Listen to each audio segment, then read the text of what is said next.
Okay, तो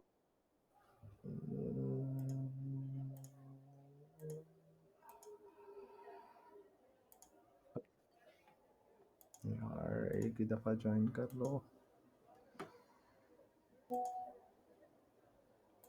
अच्छा, last time हमने जो है ना एचटीएमएल का बेसिक स्ट्रक्चर देखा था, ठीक है। हमने वेबसाइट का देखा था कि वेबसाइट क्या होती है, वेबसाइट कैसे काम करती है, ठीक है। हमने इसमें क्लाइंट सर्वर मॉडल देखा था।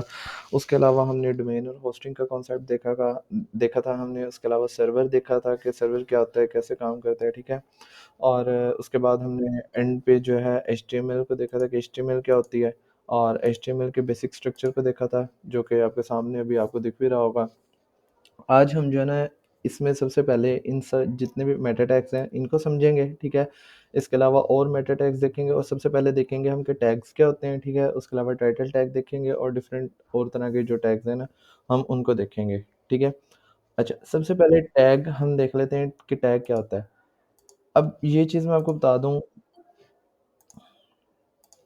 कि जो HTML है ना, ये टैग्स के ऊपर जो है ना काम करती है, ठीक है। HTML में जितना भी हमने काम करना है ना, वो टैग्स के साथ करना है। अब टैग होता क्या है? टैग बेसिकली होता है कि इन लेस देन और ग्रेटर देन की ब्रैकेट को जब हम ओपन और क्लोज, इन ब्रैकेट्स को जब हम ओपन और क्लोज कर देते हैं ना, तो इसको हम टैग कहते हैं। अब ये आगे सजेशन दे रहा है, ठीक है। Tags are used to define the HTML document, ठीक है। The tag is used to define the head of the element. Different तरह के टैग्स होते हैं, ठीक है। तो इसमें हम सबसे पहले हमारे पास जो है डॉक टाइप एचटीएमएल ये वाला टैग है, ठीक है। ये भी एक टैग है, क्यों? क्योंकि ये ब्रैकेट्स के दरमियान है, ब्रैकेट से ओपन हो रहा है और ब्रैकेट से ही क्लोज हो रहा है। और उसके अलावा ये एचटीएमएल का एक टैग है, ये यहाँ पे ओपन होता है, ठीक है, और यहाँ पे क्लोज हो जाता है। ये मैंने आपको लास्ट सेशन में भी बताया था कि जब हम इसमें स्लैश डाल देते हैं तो वो क्लोजिंग ब्रैकेट होती है, ठीक है। और जब हम सिंपल लिखते हैं तो वो जो है ना उसका ओपनिंग टैग होता है, ये क्लोजिंग टैग है, सॉरी, और ये ओपनिंग टैग, ठीक है। और इसी तरह ही हेड टैग है, और इनके अंदर डिफरेंट मेटा टैग्स हैं। अब हम सबसे पहले देखते हैं कि मेटा टैग्स क्या होते हैं। मेटा टैग्स बेसिकली जो है ना, अच्छा, टैग में अभी तक किसी को कोई मसला तो नहीं है, क्योंकि आगे सारा जो है ना हमने टैग्स में पढ़ना है, तो इसमें किसी को प्रॉब्लम नहीं होनी चाहिए। अगर किसी को कोई भी प्रॉब्लम है तो वो माइक ऑन करके आज पूछे, क्योंकि आज पता नहीं क्यों ये मेरा चैट सेक्शन वाला नहीं चल रहा।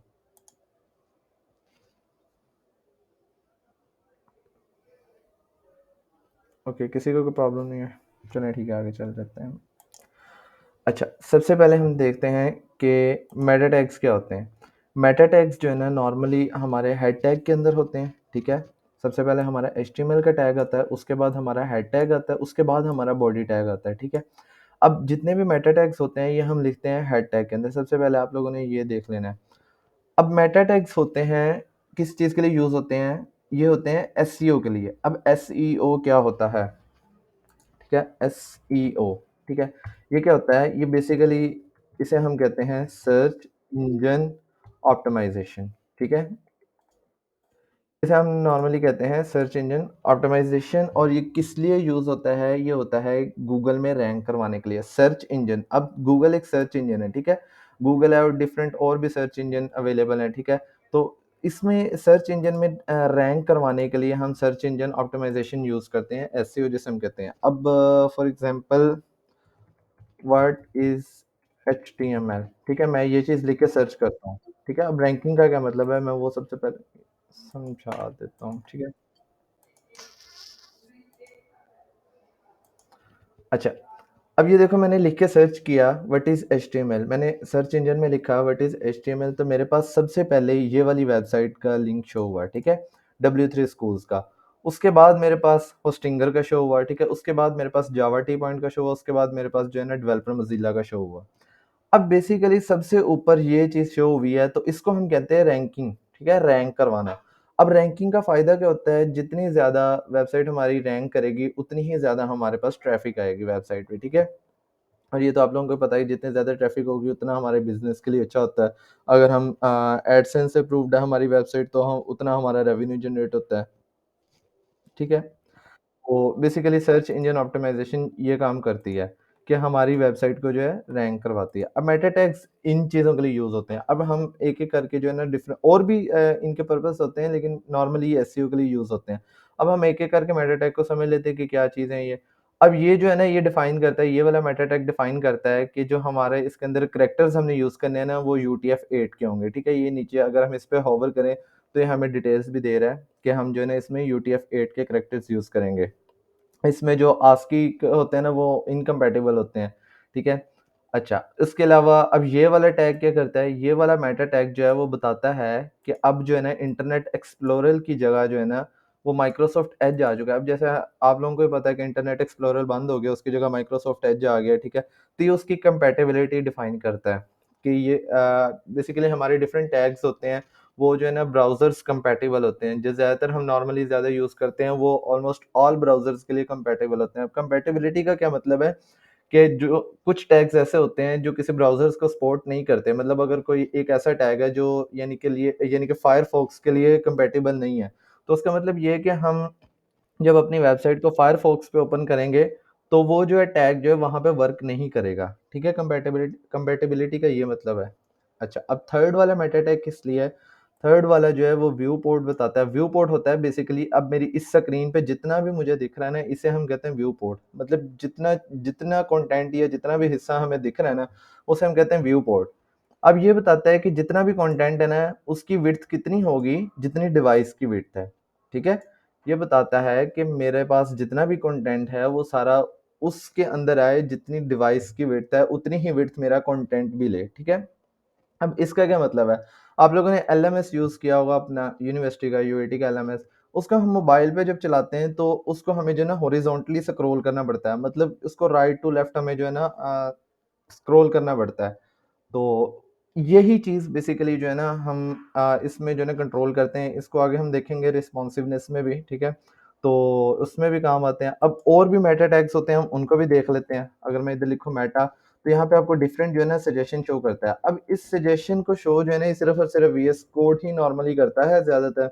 सबसे अच्छी सजेशन जो है ना वो वीएस कोड देता है, इसलिए हमने जो है ना वीएस कोड को सिलेक्ट किया था एज़ एन एडिटर। अब यहाँ पे अगर मैं ये डिस्क्रिप्शन वाला मेटा टैग यूज़ करता हूँ, तो इसका क्या मतलब है? अब मैं इधर लिख देता हूँ दिस इज़ डिस्क्रिप्शन, ठीक है? अब ये बेसिकली हमारी वेबसाइट की डिस्क्रिप्शन को बताते हैं। अब मैंने यहाँ पे ये चीज़ सर्च की, आपको ये चीज़ दिख रही है, ये क्या है? ये भी एक डिस्क्रिप्शन है, ठीक है? तो ये चीज़ हमारी जो है ना हम यहाँ पे लिख देते हैं। जब हमने अगर अपनी वेबसाइट में डालनी हो तो हम इस चीज़ के लिए जो है ना अपना मेटा टैग लिख देते हैं।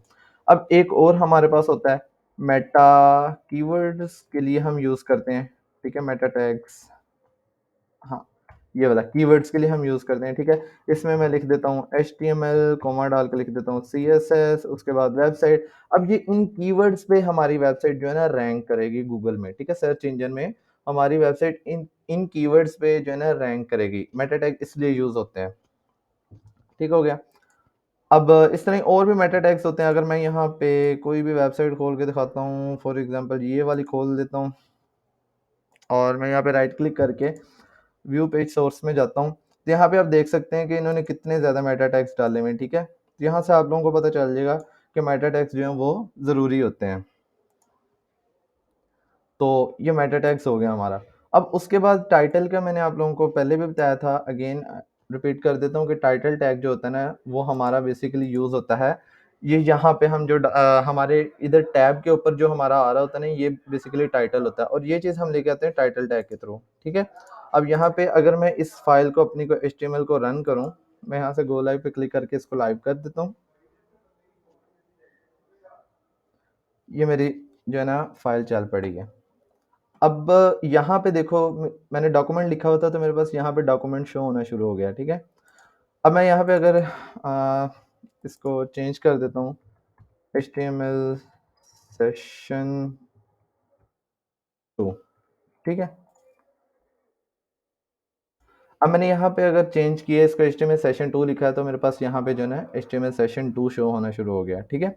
अब यहाँ पे ये जो इन्होंने लोगो डाला हुआ है, हम इस चीज़ को भी चेंज कर सकते हैं, ठीक है? ये चीज़ जब हम इमेज टैग पढ़ लेंगे उसके बाद मैं आपको बताऊँगा कि यहाँ पे कैसे डालनी है, ठीक है? अब यहाँ पे इस वक़्त कोई लोगो शो नहीं हो रहा, तो ये सिर्फ़ और सिर्फ़ जो है ना वेबसाइट का लोगो दिखा रहा है।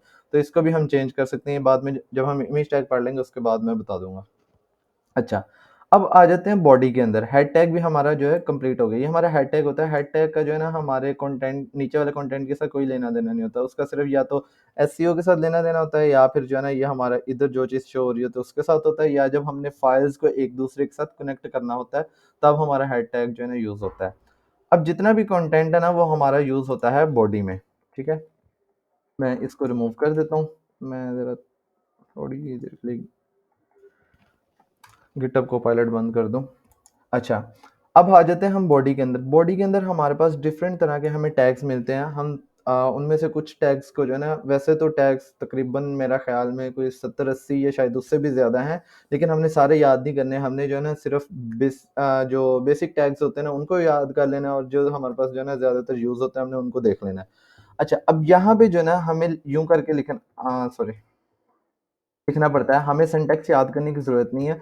हमने जो है ना सिर्फ़ उसका नाम लिखना है, आगे वीएस कोड जो है ना हमें खुद ब खुद सजेस्ट कर देगा। अब हाँ, सबसे पहले हम देखते हैं हेडिंग टैग। हेडिंग टैग क्या होता है हमारे पास, जब हमने कोई भी आपने बुक देखी होगी उसमें हमारे पास हेडिंग्स होती हैं। सो बेसिकली यहाँ पे भी हम जो है ना हेडिंग देने के लिए जो है ना इधर हेडिंग टैग यूज़ करते हैं। अब हेडिंग में हमारे पास जो है ना 6 तरह के हेडिंग टैग्स होते हैं, ठीक है? इसमें 6 वैराइटीज़ होती हैं, और ये इनके जो है ना साइज़ डिफरेंट होते हैं। हम एक-एक करके इन सबको चेक कर लेते हैं। अब मैंने इधर सिंपल एच लिखा है, इसने मुझे खुद ब खुद सजेस्ट करना शुरू कर दिया कि जो है ना कौन-सा जो है ना एच एच से रिलेटेड जितने भी टैग्स हैं वो इसने सारे मुझे जो है ना सजेस्ट कर दिए हैं। अब अगर इन केस आपको अगर ये नहीं सजेस्ट करता, ठीक है? फॉर एग्ज़ाम्पल आप एच लिखते हो, इस तरह आपके पास आ गया है, ठीक है? आपको ये सजेस्ट नहीं कर रहा, तो आपने क्या करना है, आपने कंट्रोल और स्पेस प्रेस करना है, ठीक है? अब ये मैंने कंट्रोल और स्पेस प्रेस किया है, तो इसने जो है ना सजेशंस देनी शुरू कर दी हैं, शॉर्टकट होता है सजेशन का। अब अगर ये अगेन नहीं दे रहा, ठीक है? सम टाइम होता है, जैसे मैंने एच लिखा है, ठीक है? अब ये सजेशन दे रहा था, मैंने गलती से स्पेस डाल के आगे कर दिया या कुछ और लिख दिया, ठीक है? तो ये सजेशन नहीं दे रहा, मैंने इसको रिमूव किया तो सजेशन नहीं दे रहा, तो आपने कंट्रोल और स्पेस दबाना है, तो ये सजेशन देना शुरू हो जाएगा। अब सबसे पहले हम देखते हैं H1 टैग का, तो आपने H1 पे एंटर करना है, ठीक है? और यहाँ पे मैं लिखता हूँ हेडिंग 1, ठीक है? यहाँ पे मैंने लिख दिया हेडिंग 1।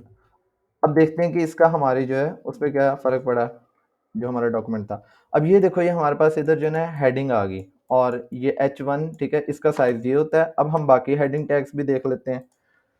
मैं यहाँ पे लिखता हूँ H2, ठीक है? और यहाँ पे लिख देता हूँ हेडिंग 2, ठीक है? अब ये देखो उसका साइज़ जो है उससे छोटा हो गया, ठीक है? इसी तरह हम बाकी भी ट्राई कर लेते हैं। H3, ठीक है? हेडिंग 3, और इसी तरह मैं जो है इसके यहाँ पे जो है ना 4 कर देता हूँ, ठीक है? और मैं यहाँ पे 5 कर देता हूँ, और मैं यहाँ पे 6 कर दिया, ठीक है? अब यहाँ पे देखो, डिफरेंट साइज़ हमारे पास हेडिंग साइज़ आ गए, ठीक है? अगर मैं बड़ा करके दिखाऊँ ये हो जाए, तो ये आप देख सकते हो कि 6 के 6 जो है ना इनका साइज़ डिफरेंट है, और ये थोड़े से बोल्ड भी हैं, ठीक है? और ये बोल्ड भी हैं, क्यों? क्योंकि ये हेडिंग्स हैं, ठीक हो गया? अब ये तो हो गया हमारे पास हेडिंग टैग। इसके अलावा अगर हमने नॉर्मल टेक्स्ट लिखना है तो क्या करेंगे हम? अब मैं यहाँ पे अगर नॉर्मल टेक्स्ट लिखता हूँ, this is sorry, this is normal text, ठीक है? तो मैं ये मेरे पास आ जाएगा दिस इज़ नॉर्मल टेक्स्ट। ये हमारा नॉर्मल जो वेब पेज में हमारा साइज़ होता है, ठीक है? अगर मैं इसको खोल के देखूँ, तो ये मेरे पास नॉर्मल टेक्स्ट है, ठीक है? या मैं किसी और वेबसाइट को भी अगर खोल के देखूँ, यहाँ पे आपको दिखाता हूँ। मैं विकिपीडिया खोल लेता हूँ, ठीक है? अब ये मेरे पास जो है ना ये नॉर्मल टेक्स्ट कहलाता है, और ये चीज़ जो होती है ये मेरे पास हेडिंग्स होती हैं, ठीक है? ये मेरे पास हेडिंग्स हैं, और ये नॉर्मल टेक्स्ट है। अब नॉर्मल टेक्स्ट वैसे हम लिखेंगे तो हमारे पास नॉर्मल आ जाता है, ठीक है? लेकिन ये एक जो है ना गलत तरीका है लिखने का। हमने क्या करना होता है, हमने इस सब टेक्स्ट को जो है ना, जितना भी हमने टेक्स्ट नॉर्मल लिखना है, हमने इसको क्या करना होता है, इसको पैराग्राफ टैग के अंदर ऐड करना होता है। अब पैराग्राफ टैग आप पी लिखेंगे तो इसी से आ जाता है। अब ये पैराग्राफ टैग होता है, ठीक है? इसमें हम जिस तरह टेक्स्ट लिखेंगे ना, ये एज़ इट इज़ उस तरह हमारे पास जो है ना आ जाएगा। अब देखो इसमें कोई चेंज नहीं हुआ, क्यों? क्योंकि जिस तरह का टेक्स्ट होता है उसी तरह आ जाता है हमारे पास। तो जितना भी हमारे पास टेक्स्ट हो ना, वो हमने पैराग्राफ टैग के अंदर लिखना होता है, नॉर्मल जो जितना भी हमारे पास टेक्स्ट होता है। अब मैं इधर अगर लिखूँ लॉरेन 33, अच्छा, लॉरम इप्सम जो है ना, आप में से कई स्टूडेंट्स को पता होगा, और अगर किसी को नहीं पता तो ये क्या करता है, ये हमारे पास जो है ना रैंडम टेक्स्ट जनरेट करके देता है। अगर हमें फॉर एग्जांपल कोई कंटेंट चाहिए, अब मैं इधर टेक्स्ट लिखना चाह रहा हूँ लेकिन मेरे ज़हन में कोई सेंटेंस नहीं आ रहा, तो मैं क्या करूँगा, मैं लॉरम इप्सम यूज़ कर लूँगा। तो मैं लॉरम 33 लिखूँगा तो मेरे पास 33 वर्ड्स का जो है ना एक सेंटेंस आ जाएगा या पैराग्राफ आ जाएगा। मैं लॉरम 10 लिखता हूँ तो 10 वर्ड्स का जो है ना मेरे पास एक पैराग्राफ आ गया, ठीक है। अगर मैं इसको 30 कर देता हूँ तो 30 वर्ड्स का आ जाएगा, ठीक है मेरे पास। अब ये 30 वर्ड्स का पैराग्राफ आ गया मेरे पास। तो ये नॉर्मल टेक्स्ट को हमने जब भी शो करवाना है, वो हमने पैराग्राफ टेक्स्ट के अंदर पैराग्राफ टैग के अंदर करवाना है, ठीक है। अब इसके बाद हम देख लेते हैं, हमारे पास होता है एक बोल्ड का टैग। अब हमने जो है ना इस वर्ड को अगर बोल्ड करना है, फॉर एग्जांपल ये, अब मुझे इसकी प्रोनाउंसिएशन नहीं आती, लेकिन मैं चाहता हूँ कि मैंने इसको बोल्ड करना है, तो मैं क्या करूँगा, मैं इसके पीछे जो है ना बोल्ड का टैग लगा दूंगा, ठीक है। मैंने ये लगाया, अब ये देखो इसने उसका जो है ना ओपनिंग टैग और क्लोजिंग टैग दोनों लिख दिए। तो अब मुझे इस वर्ड को जो है ना इसके अंदर लेके आना है। मैं इसको यहाँ से कंट्रोल कट करूंगा, कंट्रोल एक्स से कट करूंगा और यहाँ पे पेस्ट कर दूंगा। अब यहाँ पे आप देख सकते हो कि ये वाला जो वर्ड था ना, इसने बोल्ड कर दिया इसको, ठीक है। ये मेरे पास हो जाएगा बोल्ड का टैग। अब मैं चाहता हूँ इटैलिक करना है, मैं इस वर्ड को इटैलिक करना चाहता हूँ। मैं इसको यहाँ से कट करके आई लिखूंगा तो मेरे पास ये आ जाएगा आई टैग। मैंने इसको एंटर किया और यहाँ पे लिख दिया। अब ये मेरे पास जो है ना, आप देख सकते हो कि अगला वर्ड जो है ना वो मेरे पास इटैलिक हो गया, ठीक हो गया। अब इसी तरह मेरे पास और भी टैग्स होते हैं, ठीक है। अगर मैं इसको कट करके यू टैग करूं और इसके अंदर लिखूं तो ये क्या कर देगा, ये उसके नीचे अंडरलाइन कर देगा, ठीक है। ये बेसिक से टैग्स हैं जो आप लोगों को जो है ना, ये मेरे ख्याल है ज़ुबानी याद हो जाएंगे, इसमें कोई इतना रॉकेट साइंस तो नहीं है। तो इसके अलावा मेरे पास एक टैग होता है, अगर मैं चाहता हूँ, अब ये मेरे पास जो है ना एक पैराग्राफ में आ रहा है, मतलब एक पूरी लाइन रेगुलर लिखता जा रहा है, ठीक है। अगर मैं चाहता हूँ कि मैं यहाँ पे जो है ना इतना टेक्स्ट मेरे पास शो हो, इसके बाद जो है ना अगली लाइन में चले जाए, ठीक है। जिस तरह हम सी प्लस प्लस में देखते हैं कि हम एंडल यूज़ करते हैं या जो है ना forward slash B N use करते हैं कि वो न्यू लाइन में चला जाए, तो यहाँ पे मेरे पास जो होता है बी आर का टैग होता है, ठीक है। अब ये बी आर ये गलत शो कर रहा है, क्यों? क्योंकि मेरा जो है ना मैंने पीछे एक स्पेस नहीं दी हुई, तो वो उसके साथ कनेक्टेड हो रहा है। तो अब मैं बी आर लिखूंगा, ठीक है, बी आर लिखा और एंटर कर दूंगा, तो यहाँ पे जो है ना अब देखना टेम्पोरा से पीछे ये जो है ना लाइन ब्रेक कर देगा। टेम्पोरा से पीछे इसने लाइन ब्रेक कर दिया और वहां पे जो है ना इसने न्यू लाइन स्टार्ट कर दिया, ठीक है। तो एक मेरे पास टैग ये होता है। अब मैं चाहता हूं कि मेरा ये पैराग्राफ टैग कंप्लीट कर लिया, इसके बाद ना नीचे एक लाइन से आ जाए, ठीक है। तो मैं यहाँ पे लिखूंगा, मैं यहाँ पे लिख दूंगा एच आर टैग, ठीक है। एच आर लिख के एंटर किया तो ये मेरे पास जो है ना नीचे एक लाइन आ गई, ये आप देख सकते हैं कि नीचे एक लाइन आ गई है, ठीक है। अब यहाँ पे आपने एक चीज नोट करनी है कि मैंने बी आर लिखा, ठीक है, तो मेरे पास इसकी कोई भी क्लोजिंग ब्रैकेट नहीं आई, ठीक है। ये सेल्फ क्लोजिंग टैग्स होते हैं, ठीक है। नॉर्मली जो दूसरे टैग्स होते हैं उनके ओपनिंग ओपनिंग टैग भी होता है और क्लोजिंग टैग भी होता है, लेकिन कुछ टैग्स होते हैं जो सेल्फ क्लोजिंग टैग्स होते हैं, ठीक है। उनमें एक ये बी आर टैग है और एक मेरे पास है H R tag. H R tag क्या करता है, एक हॉरिजॉन्टल लाइन लेके आता है नीचे, ठीक है। और इसके अलावा मेरे पास closing tag self closing tag में आ जाता है जी इमेज टैग, ठीक है। अब हम इमेज टैग को भी देख लेते हैं कि इमेज टैग क्या करता है। अब मैंने फॉर एग्जांपल इधर इमेज लेके आनी है, तो मैं क्या करूंगा, आई एम जी लिखूंगा, ठीक है। आई एम जी लिख के एंटर किया। अब ये मेरे पास ना अंदर कुछ चीजें आ गई, ये भी सेल्फ क्लोजिंग टैग है, इसका आपको जो है ना क्लोजिंग टैग नहीं दिखेगा, ये एक ही जो है ना इसके अंदर टैग होता है ओपनिंग टैग, और ये खुद ब खुद ही क्लोज हो जाता है। अब इसके अंदर मेरे पास ये दो चीजें एक्स्ट्रा आई हैं, सोर्स, ठीक है, एस आर सी, इसे हम कहते हैं सोर्स, और दूसरी चीज मेरे पास आ जाती है आर्ट, ठीक है। इनको भी देख लेते हैं हम कि ये क्या चीज होती है। अब आर्ट को इस वक्त मैं जो है ना रिमूव कर देता हूँ, मुझे सिर्फ चाहिए सोर्स। अब इमेज जब आपने कहीं पे प्लेस करनी है तो वो इमेज आपने कहीं से लेके भी तो आनी है ना, ठीक है। अब उस इमेज का एक एड्रेस भी होगा, वो एड्रेस हम पास करते हैं सोर्स के अंदर कि इस सोर्स से इमेज उठा के ले आओ और यहाँ पे प्लेस कर दो। अभी मैं अगर यहाँ पे जाऊँ तो मुझे कुछ भी नहीं दिखेगा, ठीक है। तो मैं जब तक इसको सोर्स नहीं दूंगा तो मेरे पास जो है ना इमेज शो नहीं होगी।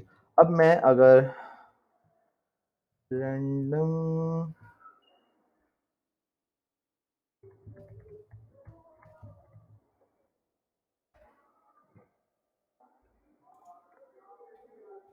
मैं यहाँ से कोई भी जो है ना रैंडम इमेज उठाता हूँ, फॉर एग्जांपल मुझे ये वाली इमेज लगानी है, तो मैं क्या करूँगा, कॉपी इमेज एड्रेस, ठीक है। और मैं यहाँ पे लाके जो है ना उसका लिंक पेस्ट कर दूँगा। अब मैंने लिंक पेस्ट किया है, कितना बड़ा है भाई। अब मैंने यहाँ पे आके जो है ना इसका जो है ना इमेज का लिंक पेस्ट कर दिया। मैं देखता हूँ मेरे पास यहाँ पे इमेज आई कि नहीं। ये देखें, मैंने लिंक लिंक पास किया है तो मेरे पास वो इमेज आ गई, ठीक है। अब ये होता है जब आपने जो है ना इंटरनेट से इमेज लेके आनी हो, ठीक है।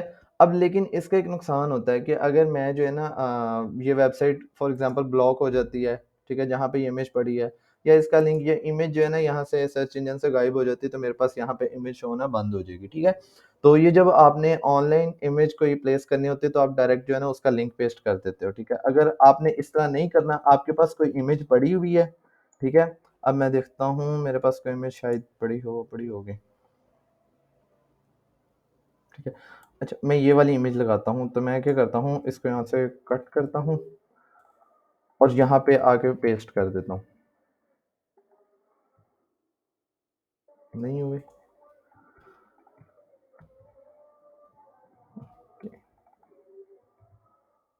ये मैंने यहाँ पे जो है पेस्ट कर दी।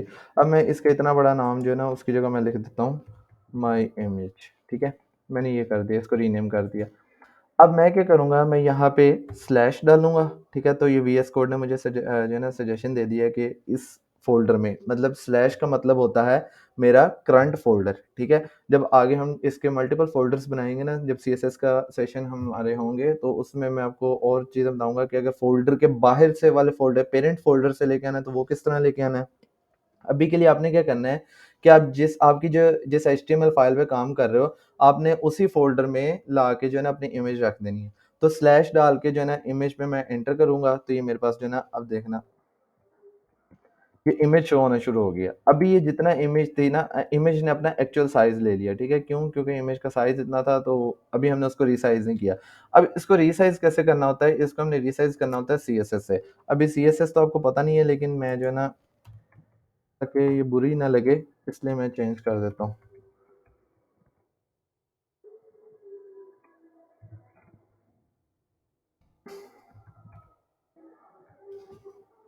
ठीक है? तो ये मेरे पास इमेज आ गई है। इसी तरह ही अगर हमने कोई लिंक करना है किसी वेबसाइट को या किसी और चीज़ को हमने लिंक करना है, तो वो हम कैसे करेंगे? फॉर एग्ज़ाम्पल जैसे मेरे पास यहाँ पे नेविगेशन मेन्यू आ जाता है कि मैं इस चीज़ पे क्लिक करता हूँ तो मेरे पास ये वाली स्क्रीन आ जाती है, ये वाला वेब पेज आ जाता है। तो ये चीज़ हम किस तरह करते हैं? अब ये हम लिंकिंग को देख लेते हैं, ठीक है? अब इसके लिए हमारे पास टैग यूज़ होता है एंकर टैग, ठीक है? Anchor tag. अब ये चीज़ मैंने क्या किया है, ये मैंने किया कमेंट, ठीक है? अगर आप लोगों को नहीं कमेंट का पता, सी प्लस प्लस में आपने देखा होगा कमेंट कर देते हैं।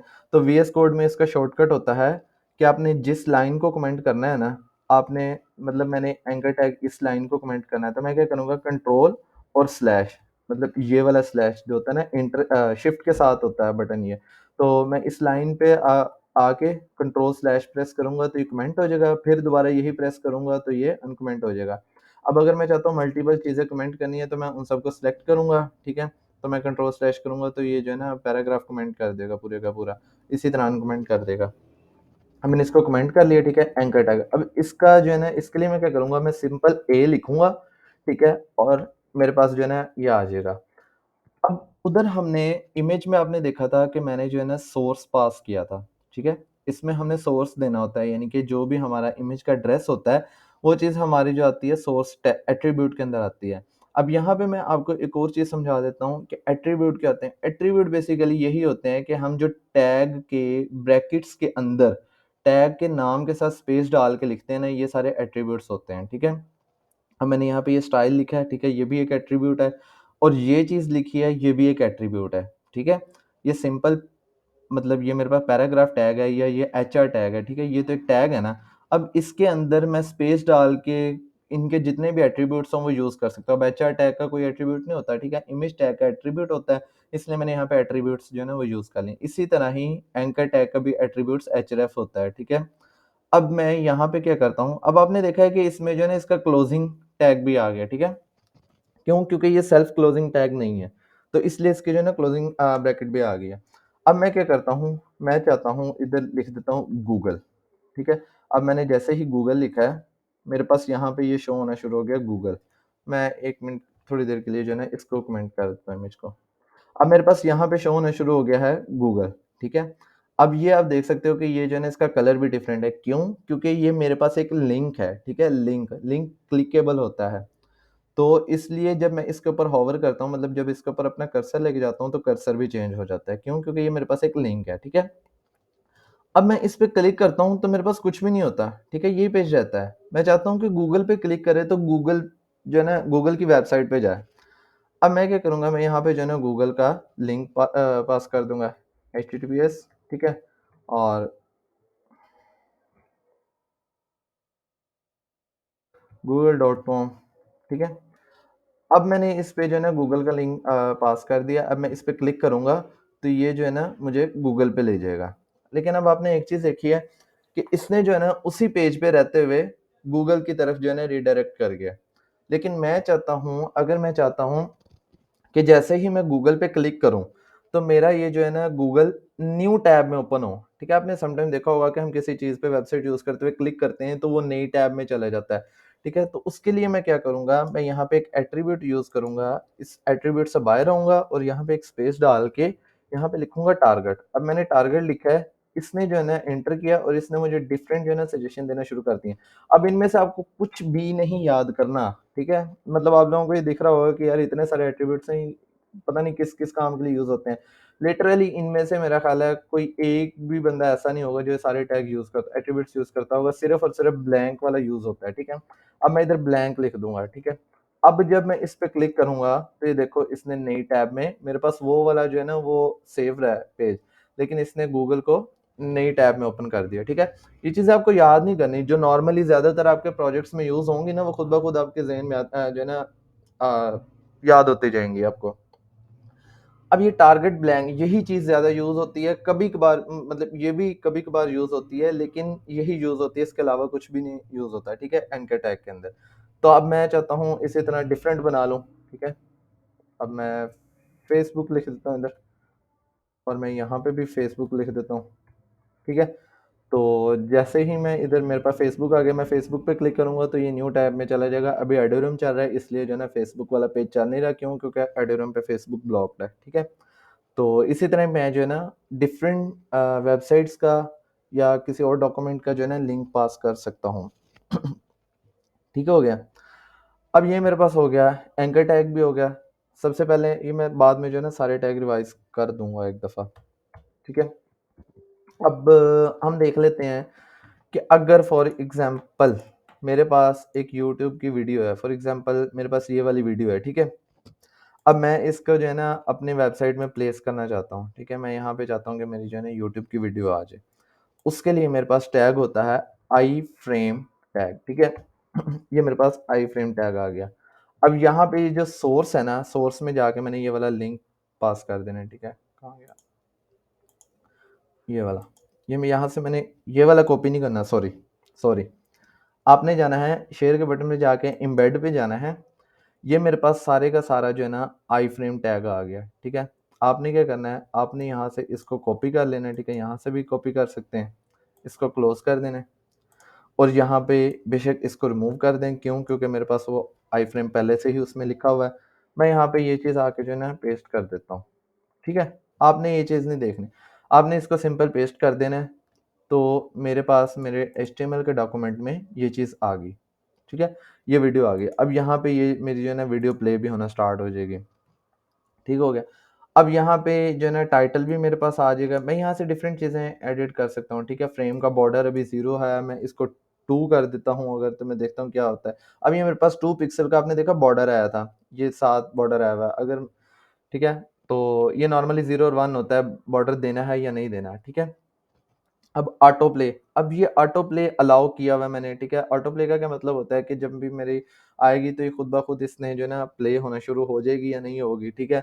और इसके अलावा अलाउ फुल स्क्रीन, ये सारे डिफरेंट ऑप्शंस हैं, ये आप लोगों को याद नहीं करने, मैंने आज तक इन चीज़ों को किसी को याद नहीं किया, ठीक है?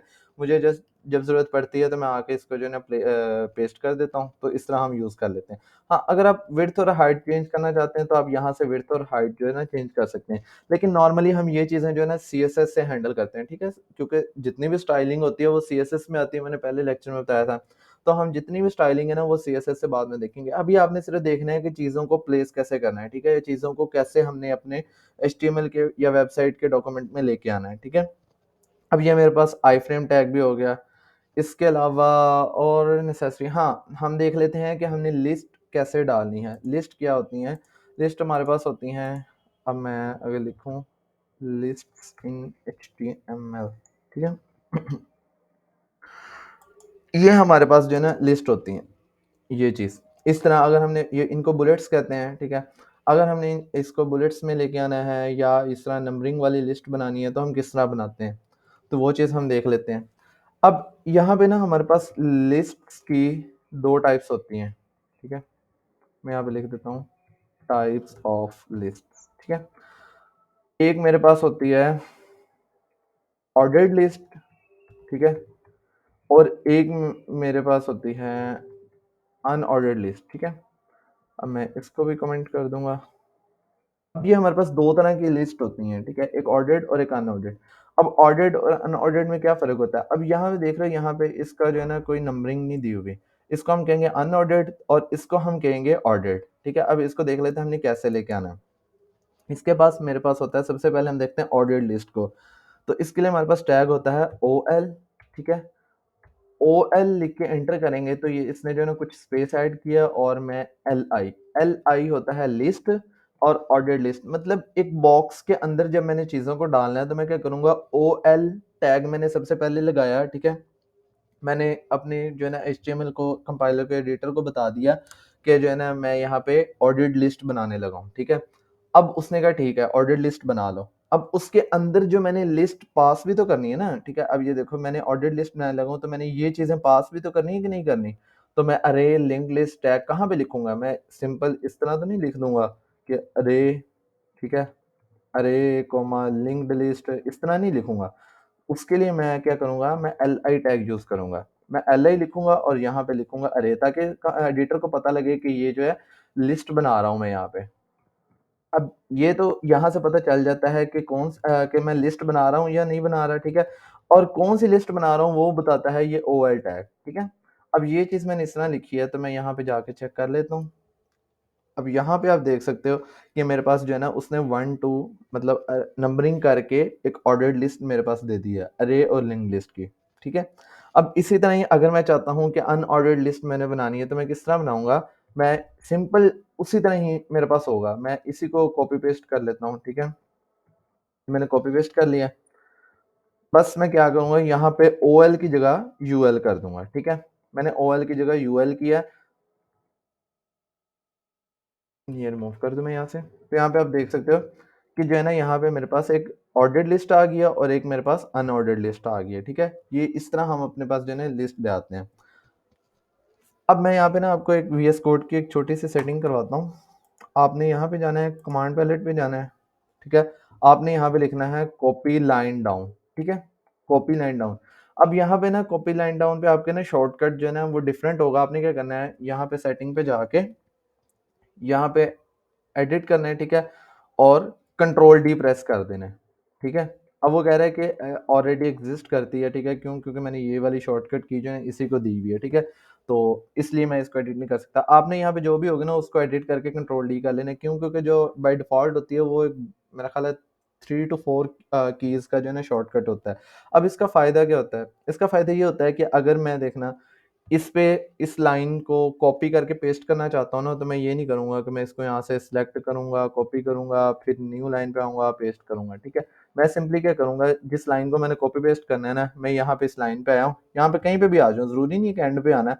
मैं यहाँ पे कहीं पे भी क्लिक करके कंट्रोल डी प्रेस करूँगा, तो ये उसकी कॉपी जो है ना नीचे वाली लाइन में ले आएगा, ठीक है? अब अगर मैं चाहता हूँ कि मैं इन 2 लिस्ट को जो है ना कॉपी करके नीचे लाना चाहता हूँ, तो मैं इन दोनों को सिलेक्ट करूँगा, कंट्रोल डी प्रेस करूँगा तो ये इन दोनों को जो है ना नीचे लाएगा।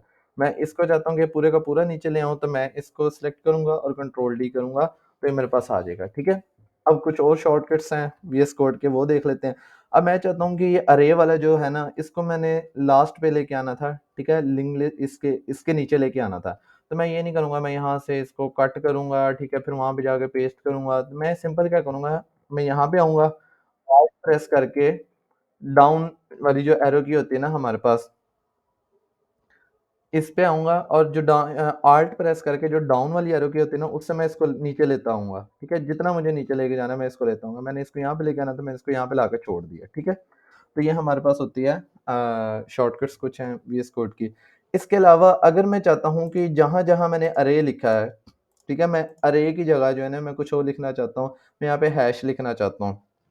तो मैं ये नहीं करूँगा हर एक को अलग-अलग यूँ सेलेक्ट करके रिमूव करूँगा, फिर उसको जो है एडिट करूँगा। मैं क्या करूँगा, मैं यहाँ पे अपना एक कर्सर लेके आऊँगा, फिर ऑल्ट प्रेस करके मैं यहाँ पे अपना कर्सर लेके आऊँगा। ये देख रहे हैं 2 कर्सर हो गए हैं, ठीक है? फिर मैं यहाँ पे लेके आऊँगा, ऑल्ट प्रेस करके ही रखना है आपने, ठीक है? ऑल्ट से जो है ना फिंगर नहीं उठानी। फिर मैं यहाँ पे क्लिक कर दूँगा, फिर मैं यहाँ पे क्लिक कर दूँगा। अब ये मेरे पास जो है ना मल्टीपल कर्सर आ गए हैं, मैं इनको इकट्ठा जो है ना एडिट कर सकता हूँ, ठीक है? मैंने इकट्ठा एडिट कर लिया। अब ये मेरे पास इसी तरह रहेंगे जब तक कि मैं सिंपल एक क्लिक कहीं पे कर नहीं देता, ठीक है? मैंने सिंपल एक क्लिक कर दिया तो ये मेरे पास सारे जितने भी एक्स्ट्रा कर्सर थे वो रिमूव हो गए हैं, ठीक है? तो ये कुछ शॉर्टकट्स थे वीएस कोड के, ये आप लोगों ने देख लेने हैं। उसके अलावा यही बेसिक टैग्स थे। कुछ टैग्स रह गए हैं जो कि हम जो है ना कल वाले सेशन में देख लेंगे, ठीक है? उनमें से एक रह गया है टेबल, कि हम टेबल किस तरह बनाते हैं, ठीक है? और उसके अलावा हमारे पास जो है ना आईडी और क्लास का कॉन्सेप्ट रह गया मेरा ख्याल है, वो हम सीएसएस में भी देख सकते हैं और उसको इसमें भी देख सकते हैं। तो और इसके अलावा हमारे पास जो मेन जो है ना कॉन्सेप्ट रह गए हैं, वो रह गए हैं फॉर्म्स के। फॉर्म्स क्या होते हैं? फॉर्म्स बेसिकली जिस तरह हम कॉन्टैक्ट फॉर्म नहीं होता, आपने अक्सर वेबसाइट्स में देखा होगा, मैं यहाँ पे अगर आपको दिखा दूँ, कॉन्टैक्ट फॉर्म।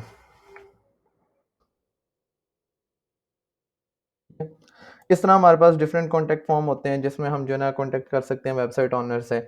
अब ये फॉर्म्स किस तरह बनाते हैं, चीज़ हमारे पास रह गई है। इनपुट फील्ड्स हमने किस तरह लगानी है, ये चीज़ें हम सारी देख सकते हैं कि किस तरह लगानी है। तो ये चीज़ हम देखेंगे कल वाले सेशन में। एक हमारा फॉर्म्स का कॉन्सेप्ट रह गया और एक हमारा जो है ना टेबल का रह गया। उसके बाद जो है ना हमारी एचटीएमएल ऑलमोस्ट कंप्लीट। एचटीएमएल वैसे जो है ना कोई भी प्रोग्रामिंग लैंग्वेज या कोई भी लैंग्वेज हो ना, वो कभी भी कंप्लीट हम नहीं सीख सकते, ठीक है? चाहे वो सी प्लस प्लस हो, पाइथन हो, एचटीएमएल हो, सीएसएस हो, ठीक है? हम कभी भी उसको 100% नहीं सीख सकते, इसलिए हम कभी भी सीवी में जो है ना, ये नहीं लिखते, उसको 5 में से 4 रेटिंग नहीं देते कभी भी। कभी भी हम खुद की जो है ना कैपेबिलिटी को रेट नहीं कर सकते। क्यों? क्योंकि ये लैंग्वेजेज़ जो है ना, ये बहुत वास्ट हैं, ठीक है? हम इनकी जो है ना लिमिट को डिफाइन कर ही नहीं सकते कि इसकी इतनी लिमिट है, ठीक है? अब यहाँ पे अगर मैं आपको दिखाऊँ एचटीएमएल टैग्स, ठीक है? एचटीएमएल टैग्स की अगर मैं यहाँ पे लिस्ट दिखाऊँ, तो बेशबहा जो है ना एचटीएमएल के टैग्स आ जाएँगे, लेकिन हमने उन सबको याद ही नहीं करना है, ठीक है? क्यों नहीं याद करना है? क्योंकि हमें वो चाहिए नहीं। यहाँ पे देख सकते हैं कितनी तरह के टैग्स आ गए हैं, साइड पे आप देख सकते हैं, ठीक है? यहाँ पे। बहुत ज़्यादा जो है ना टैग्स हैं हमारे पास, लेकिन हम इनको यूज़ ही नहीं करते हैं। हम सिर्फ़ जो है ना जो ज़्यादातर यूज़ करते हैं, आप बेशक यूट्यूब से ट्यूटोरियल ले लें, ठीक है? या फिर जो कोई पेड कोर्स ले लें या फिर आप यूनिवर्सिटी से सीख लें। आपको सिर्फ़ और सिर्फ़ जो है ना बेसिक टैग्स जो ज़्यादातर यूज़ होते हैं, मतलब 90% ऑफ द केस जो हमारे टैग्स यूज़ होते हैं ना, वही वाले आपको सिखाए जाते हैं, ठीक है? चाहे वो यूट्यूब से आप सीखो, यूडेमी से सीखो, कोर्सेरा से सीखो या आप चाहे अल्फ़ा क्रीम टावर से जाके कोई कोर्स कर रहे हो, ठीक है? आपको यही टैग सिखाए जाएँगे। कोई भी आपको ये सारे टैग्स नहीं सिखाएगा। क्यों? क्योंकि ये यूज़ ही नहीं होते। जब यूज़ ही नहीं होते तो हमने इन सबको सीख के क्या करना है? अगर हम 100 प्रोजेक्ट्स बना रहे हैं, उसमें से मेरा नहीं ख्याल कि सारे टैग्स जो है ना किसी एक भी प्रोजेक्ट में यूज़ होते हों, ठीक है? तो इसलिए इनको याद करने की ज़रूरत ही नहीं है। सिंपल आपको जो चीज़ चाहिए, आपको हेडिंग चाहिए, ठीक है? आपको इतना पता है कि एच से रिलेटेड कोई चीज़ है, ठीक है? एच या अगर आपको टैग नहीं याद, ठीक है? आपने क्या करना है, आपने सिंपल जाना है गूगल में जाके आपने लिख देना है हेडिंग टैग, ठीक है? सिंटैक्स याद करना इज़ नॉट इम्पोर्टेंट। सिंटैक्स जो है ना आपका हमेशा प्रैक्टिस से जो है ना आपको याद होता है, चाहे वो सी प्लस प्लस का सिंटैक्स हो या फिर एचटीएमएल सीएसएस का हो, ठीक है? आपने सिंटैक्स को कभी भी रट्टा नहीं मारना होता, आपको जो है ना प्रैक्टिस से याद होता है। जब आप इसको डिफरेंट प्रोजेक्ट्स बनाएँगे, ये डिफरेंट टास्क आप परफ़ॉर्म करेंगे, तो आपको जो है ना खुद ब खुद याद होने शुरू हो जाएँगे कि यार हेडिंग के लिए मेरे पास H1 और H2 और H6 तक टैग्स थे, ठीक है? उसके बाद नॉर्मल टेक्स्ट लिखना था, तो मेरे पास एक पैराग्राफ टेक्स्ट था, इमेज डालनी थी, तो मेरे पास इमेज ये था, ठीक है? अभी मैंने आपको टैग्स बताए हैं, आपको हो सकता है कि ये याद ही ना हो कि इमेज के अंदर जो है ना मेरे पास ये सोर्स आता था, ठीक है? तो ये चीज़ जब आप बार-बार करेंगे ना ये आप लोगों ने सुना ही होगा practice makes a man perfect, ठीक है? तो वही चीज़ है कि आप जब तक प्रैक्टिस करोगे तो ये चीज़ें आपको जो है ना खुद ब खुद याद होती जाएँगी, इनको बैठ के रट्टा मारना नहीं होता।